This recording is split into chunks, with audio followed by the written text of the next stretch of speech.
Assalamualaikum warahmatullahi wabarakatuh. Perkenalkan, nama saya Hafizah Fauzi Azara. Saya berasal dari kelas 10-2. Oke, jadi di video kali ini saya akan membahas tentang 4 teori asal-usul nenek moyang bangsa Indonesia. Jadi kita lanjut ya ke pembahasannya. Jadi, pertama yang mau jelasin yaitu teori Yunan. Yang pertama, teori Yunan ini bilang kalau nenek moyang bangsa Indonesia berasal dari Yunan di Cina Selatan. Mereka datang ke Indonesia menggunakan dua jalur, yaitu jalur daratan Asia ke Sumatera dan lewat jalur laut ke Sulawesi. Nah, contohnya alat batu dan logam yang digunakan di Yunan mirip dengan yang kita gunakan di Indonesia. Dan bahasa yang kita gunakan juga mirip dengan bahasa yang ada di Asia. Nah, yang kedua ada teori out of Taiwan. Menurut teori ini, nenek moyang bangsa Indonesia berasal dari Taiwan, lalu menyebar ke Filipina, Sulawesi, Kalimantan, dan pulau-pulau lain. Bahasa Austronesia yang digunakan bangsa Indonesia mirip dengan yang digunakan di Taiwan dan Filipina. Nah, bentuk perahu dan tembikar di sana juga mirip dengan yang ada di kita. Yang ketiga, teori Nusantara. Teori ini bilang kalau nenek moyang bangsa Indonesia berasal dari wilayah Indonesia itu sendiri, bukan dari luar.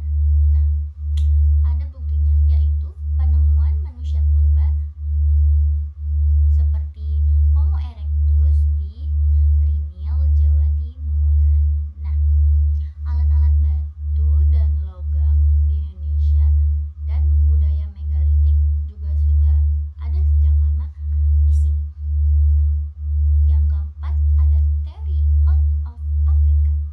Nah, dalam teori ini menjelaskan bahwa manusia modern berasal dari Afrika lalu menyebar ke seluruh dunia, termasuk ke Indonesia. Nah, di tes juga melakukan penelitian DNA bahwa sebagian manusia modern berasal dari Afrika Timur. Nah, selain asal-usulnya, Indonesia juga terkenal dengan jalur rempah. Jalur rempah adalah jalur perdagangan kuno yang menghubungkan bangsa Indonesia dengan bangsa lain, misalnya Eropa, India, Cina, dan Arab. Nah, karena Indonesia kaya akan rempah-rempahnya seperti pala, cengkih, dan lada, banyak pedagang datang ke sini. Nah, contohnya pedagang Arab datang ke Maluku untuk membeli rempah-rempah lalu menyebarkan agama Islam di Nusantara. Nah, jadi itu adalah 4 asal-usul nenek moyang bangsa Indonesia dan satu jalur rempah. Nah, selanjutnya aku akan menjelaskan tentang Proto-Melayu, yaitu persebaran suku bangsa Indonesia. Yaitu pertama, Proto-Melayu. Bangsa Proto-Melayu merupakan ras Mongoloid yang mempunyai ciri-ciri fisik kulit bersawo matang, rambut lurus, berbadan tinggi ramping, bentuk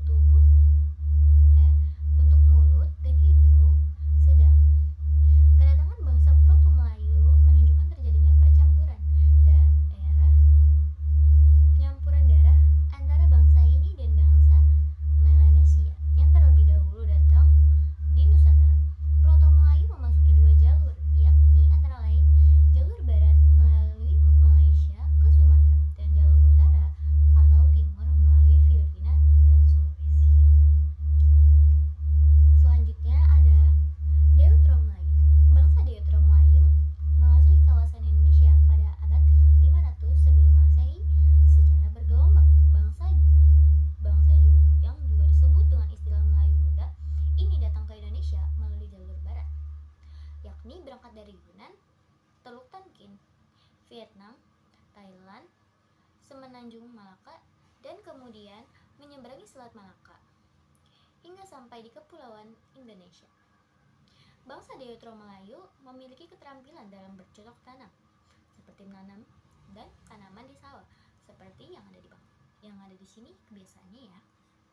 Selanjutnya, mereka juga datang dengan ciri tersebut. Dapat diketahui bahwa kehidupan masyarakat di Ultra Melayu sudah teratur dengan membentuk perkampungan. Yang ketiga ada ras Melanesoid. Nah, ras Melanesoid diperkirakan merupakan ras yang pertama kali bermigrasi ke Kepulauan Indonesia sebelum kedatangan bangsa Proto Melayu dan Deutero Melayu yang tadi sudah aku jelaskan ya.